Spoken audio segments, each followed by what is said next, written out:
कक्षा नवम गणित में आप सभी का स्वागत है।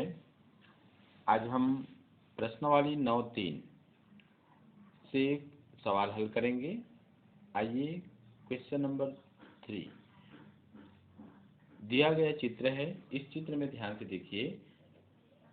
ए एस समांतर है बी टी। ये ए एस बी टी के समांतर है और कोण 4 और 5, ये कोण 4 और कोण 5, ये दोनों क्या है, बराबर है। ठीक है। यदि यहाँ पर ये भी दिया है एस बी, ये जो एस बी है वह कोण ए एस टी इस कोण का समद्विभाजक है। इसका अर्थ हुआ कोण 2 और कोण 3 क्या है, बराबर होगा। ठीक है ना, कोण 2 और कोण 3 बराबर होगा। ठीक है। तो हम यहाँ कह सकते हैं कि कोण 1 का मान क्या होगा। तो कोण 1 का मान ज्ञात करने के लिए आइए देखते हैं हल। सर्वप्रथम हम देखते हैं कि ए एस और बी टी समांतर है। तो यहाँ लिख दीजिए, चूंकि ए एस समांतर B T, A S B T के समांतर है और एस बी तिर्यक रेखा है, वह एस बी तिर्यक रेखा है। ठीक है। तब क्या होगा, कोण 2 और कोण 5 एकांतर कोण से बराबर होंगे।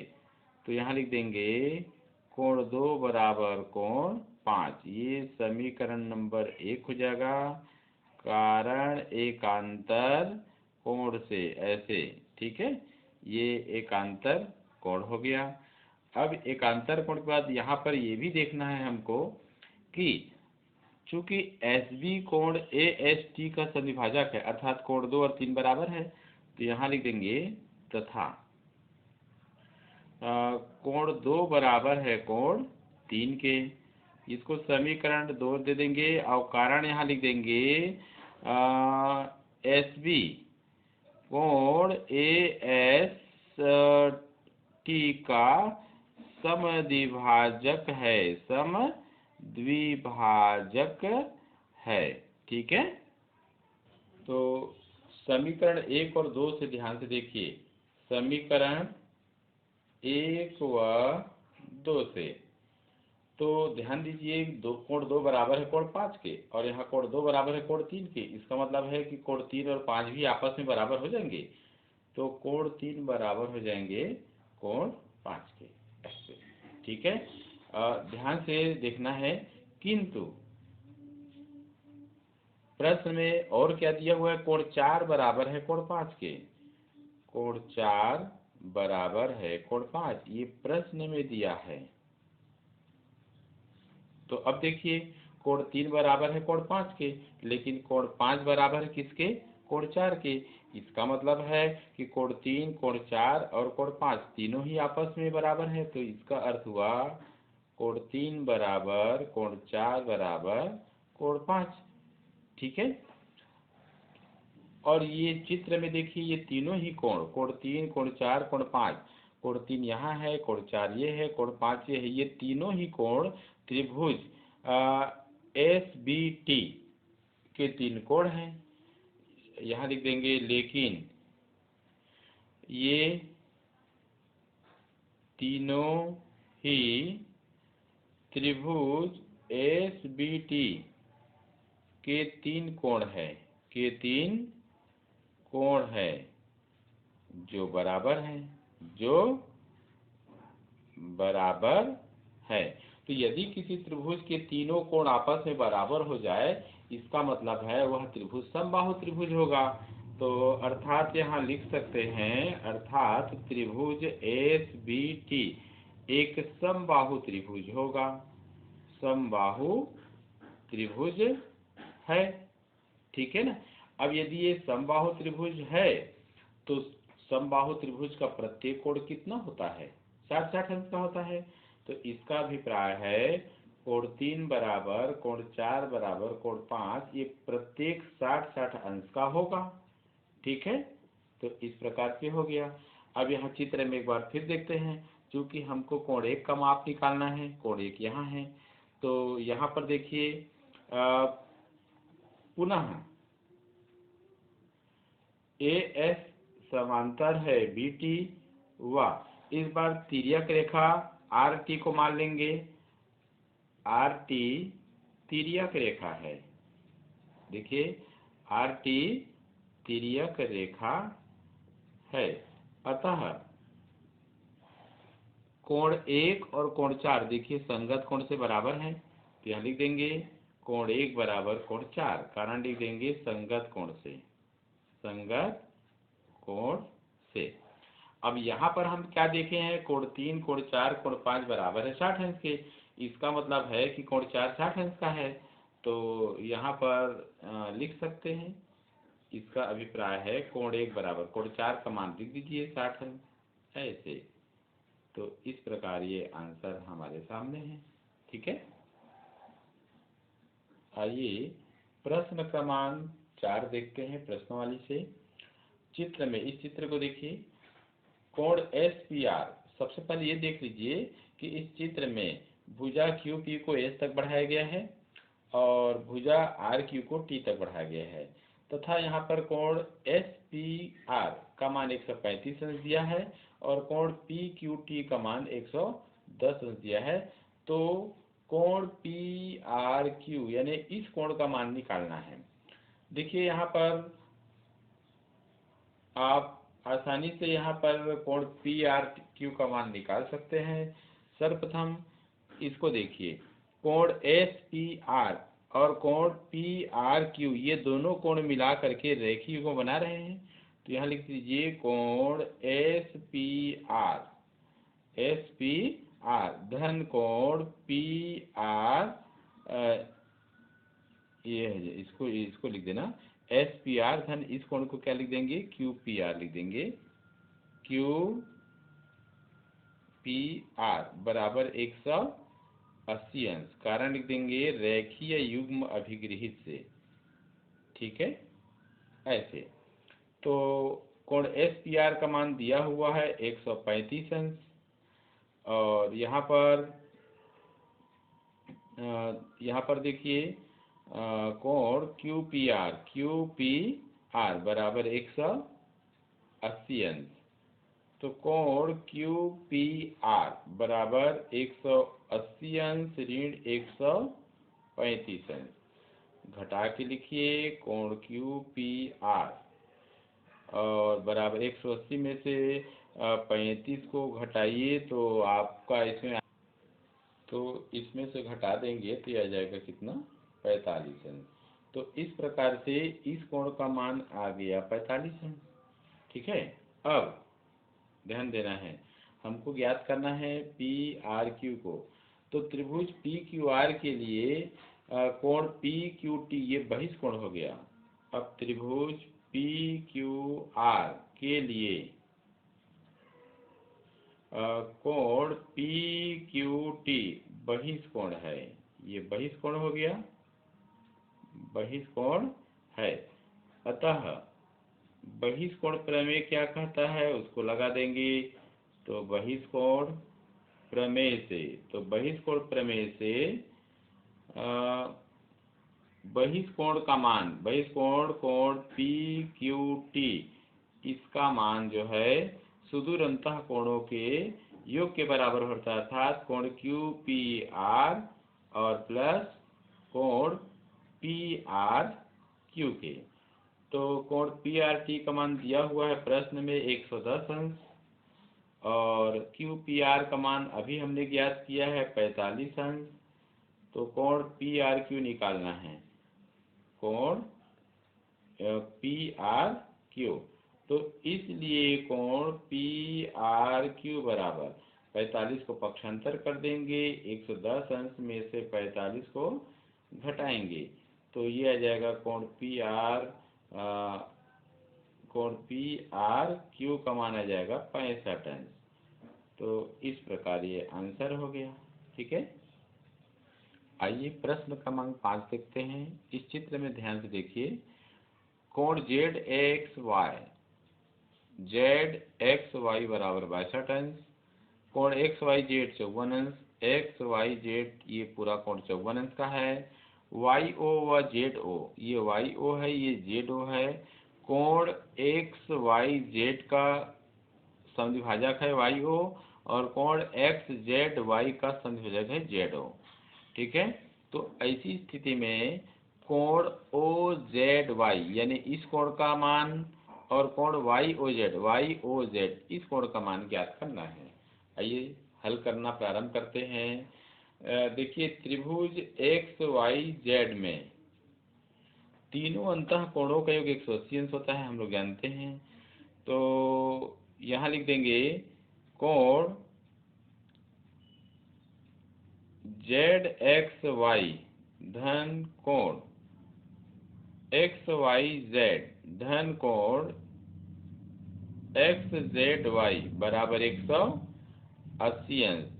यहाँ पर कारण क्या लिखेंगे, त्रिभुज के तीनों अंतः कोणों का योग, अंतः कोणों का योग 180 अंश होता है। ठीक है, आइए मान रखते हैं कोण जेड एक्स वाई, ये देखिए जेड एक्स वाई का मान है 62 अंश और कोण एक्स वाई जेड का मान है 54 अंश। कोण एक्स जेड वाई बराबर कितना है 180, यानी इन दोनों को जोड़िए तो 6 2 8 6 5 11 118 कितना हो गया, 6 2 8 हो गया ना। तो यहाँ पर अच्छा 4 2 6 हो गया, ये 54 है ना, 4 2 6 116 अंश आ गया और धन कोण एक्स जेड वाई बराबर 180 अंश। पक्षांतर कीजिए, कोण एक्स जेड वाई बराबर 180 अंश ऋण 116 अंश। ठीक है, तो इसको घटा लीजिए कोण एक्स जेड वाई, तो इसको आप घटाएंगे 180 में से 116 को तो आ गया 64 अंश। ठीक है, 164 मतलब केवल 64 आया। देखिए कोण एक्स जेड वाई ये पूरा कोण का मान आ गया 64। तो चूंकि जेड ओ कोण एक्स जेड वाई का समद्विभाजक है, मतलब ये दोनों आधा आधा में बढ़ जाएगा। तो यहाँ पर लिख देंगे कोण एक्स जेड वाई 64 है, तो इस कोण का आधा क्या हो जाएगा, कोण एक्स जेड वाई। तो हमें कोण ओ जेड वाई से मतलब है। ठीक है ना, तो ये 64 का आधा हो जाएगा, तो कोण का आधा हो जाएगा कोण O Z Y, X Z Y का आधा कोण ओ जेड वाई से लिखेंगे, और ये इसका हो जाएगा 2 3 6 2 दूनी 4, कितना आ गया, ये हो गया 32 अंश। इस कोण का मान कितना आ गया 32 अंश। एक आंसर हमारे सामने है। आइए अब फिर से देखते हैं, क्योंकि कोण एक्स वाई जेड का समद्विभाजक वाई ओ है, तो यहाँ लिख देना चूंकि कोण एक्स वाई जेड का समद्विभाजक क्या है वाई ओ है, अतः यहाँ पर क्या लिखेंगे, कोण एक्स वाई जेड का आधा क्या हो जाएगा 54 का आधा होगा, और कोण एक्स वाई जेड के आधा को हम कोण क्या लिख सकते हैं, ओ वाई जेड लिख सकते हैं। तो इसको लिखेंगे कोण ओ वाई जेड। ठीक है ना, तो यहाँ भी ये आधा हो जाएगा ना, कोण एक्स वाई जेड का आधा कर रहे हैं तो इसका भी आधा, तो 54 का आधा हो जाएगा 2 दूनी 4 और 2 सत्ते 54, 27 आ गया। ये ऐसे। अब हमको इस त्रिभुज वाई ओ जेड में, अब त्रिभुज वाई ओ जेड में देखिए कोण ओ जेड वाई धन कोण ओ वाई जेड धन कोण वाई ओ जेड, तीनों अंतः कोणों का योग 180 अंश होता है, जानते हैं आप। मान रख दीजिए कोण ओ जेड वाई का मान है 32 अंश, कोण ओ वाई जेड का मान अभी ज्ञात किए 27 अंश, तो कोण वाई ओ जेड बराबर 180 अंश। इन दोनों को जोड़िए, 7 और 2 9 और 3 और 2 5, 65 अंश धन कोण वाई ओ जेड बराबर 180 अंश। ठीक है, तो कोण वाई ओ जेड बराबर 180 में इस 59 को घटा देंगे ऐसे, तो ये हो जाएगा कोण वाई ओ जेड बराबर 121 अंश। तो इस प्रकार से ये कोण भी आ गया, एक और आंसर आ गया। ठीक है, आइए प्रश्न क्रमांक 6 देखते हैं। चित्र को गौर से देखिए। ए बी समांतर डी ई, ए बी समांतर डी ई है और कोण बी ए सी, कोण बी ए सी ये 35 अंश का है। कोण C D E, C D E ये 53 अंश का है। तो कोण डी सी ई, डी सी ई इस कोण का मान ज्ञात करना है। ठीक है, आइए हल करते हैं। चूंकि ए बी समांतर डी ई, ये दोनों समांतर है, और ए ई को तिर्यक रेखा मान लेते हैं। ए ई तिर्यक रेखा है, तिर्यक रेखा है, तब ध्यान दीजिए, तब क्या हो जाएगा, ये कोण और ये कोण दोनों एकांतर कोण से बराबर होगा। तो नाम दे दीजिए कोण बी ए ई बराबर कोण ए ई डी, ऐसे कारण लिख देना, एकांतर कोण से, एकांतर कोण से। किंतु कोण बी ए ई का मान दिया हुआ है कितना, 35 अंश ये दिया है, तो इसलिए कोण ए ई डी का मान भी क्या होगा, 35 अंश होगा। तो ये 35 अंश हो गया। अब इस त्रिभुज में देखिए, अब त्रिभुज सी डी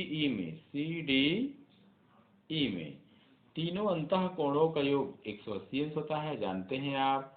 तो यहाँ पर लिख लीजिए कोण, कौन कौन सा कोण है, डी सी ई धन कोण सी डी ई धन कोण सी ई डी कर सकते हैं। ठीक है ना, तो सी ई डी और ये बराबर 180 अंश। कारण लिख देंगे, त्रिभुज के तीनों अंतः कोणों का योग 180 अंश होता है। ठीक है, मान रखिए कोण डी सी ई, इसको हमको ज्ञात करना है ऐसे, और सी डी ई का मान है 53 अंश, और इस कोण का मान अभी हमने ज्ञात किया 35 अंश बराबर 180 अंश। ठीक है, तो यहाँ पर इसको जोड़ेंगे, कोण डी सी ई 5 और 3 8 और 5 3 8, 88 अंश हो गया बराबर 180 अंश। ठीक है, इसको पक्षांतर कर देते हैं। कोण डी सी ई बराबर 180 अंश ऋण 88 अंश, इसको कर दिया। तो अब यहाँ पर कोण डी सी ई बराबर 180 में 88 को घटाएंगे तो आएगा 92 अंश 92 डिग्री, और यही हमको ज्ञात करना था, ज्ञात हो गया।